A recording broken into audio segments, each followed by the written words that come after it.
Okay, Brett Lee, I'm back with MXP Films. I'm starting to do this pretty good. This is my third one, so I'm getting the groove now. I'm here with KTM. Actually, I'm going to have to ask what your title is now, but Florian Burguet. Florian, last time I saw you was Gopher Dunes. We were hanging out, talking. You guys had a pretty good day there, but a lot's changed since then. Absolutely. Well, it was a good day, but we didn't win. So a good day is when you win. Yeah. And no, we didn't win that day. Yeah. So yeah, a few changes in the team obviously since then, and we're working on next year. Yep. Yeah, but changes with you. I mean, you've moved. You're down in the States now. You're involved in a huge racing program, and that's got to be pretty exciting. Absolutely. No, I'm still in charge of Canada. Yeah. But yes, I moved to the States, and now I'm more involved on the marketing side of things for the US program. So yeah, very good. Very good.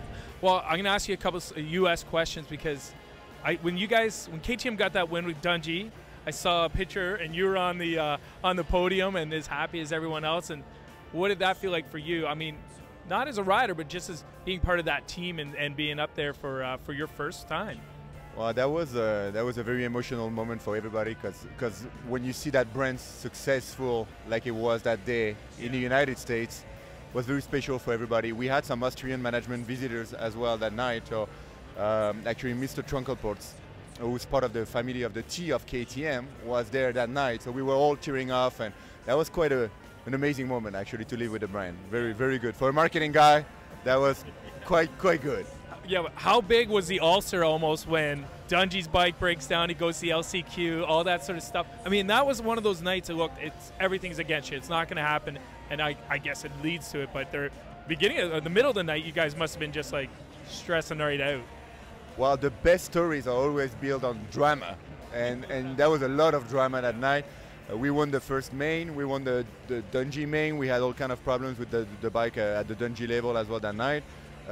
We brought back the KGSC that night, the KTM Junior Supercross Challenge. So all in all, that was a real KTM night and really unbelievable actually. Yeah. Absolutely, and that kind of leads me to that next question. We're talking about the KTM Junior program. A lot of years ago, that was so popular, and I know you had a big role in bringing that back, and it's a limited schedule this year, but where do you see that thing going? Well, we have big project for that. First, we signed a 3-year deal with Feld, so it's to last for the next 3 years. And then we see a big potential for it at the amateur level, obviously. That's part of a core component of our amateur racing program in the future. We are trying to develop a real solid vision for it in the future, and hopefully it's here to stay. Yeah. I hope so too. I mean, I love that program. All right, well, let's talk about Canadian motocross. Few new riders, different stuff going on. I mean, I already said I wouldn't talk about some of the stuff, but talk about some of the. Let's talk about Kevin as being part of the team formally now.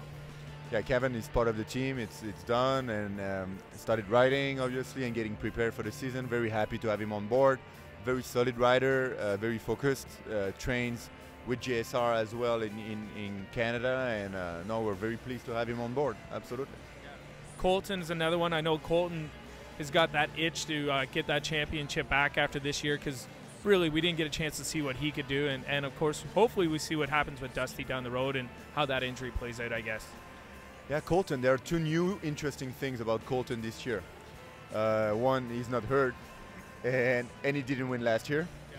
So the guy is super hungry to do well, and we're very pleased so far on how things are going well. He's riding the new 450 SXF, new chassis, new engine, everything. He loves it, and he's super fast. Nice. All right. Well, I mean, are we going to see you, I guess, a bit at some Canadian nationals? What's some of the stuff KTM's got planned for Canada this year? I know I talked to Danny Barreau, who works under you, and he's got some great ideas with contingency and stuff like that. So I know you guys are staying heavily involved in moto. Moto is a clear focus of the company in Canada and in the US, and we're one company, right? KTM North America. So what we do in the US, we want to replicate in Canada, and vice versa. We're very open to new ideas.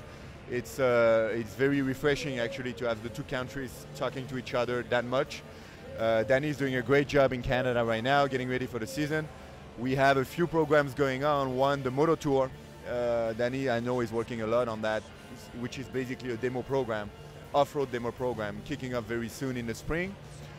We have in March at the Supercross in Toronto party that we're putting together to introduce the team, and hopefully Dungey will pop up as well at the party. So we're trying to invite Dungey and make sure that he comes when we present the new bikes of Colton and the rest of the team.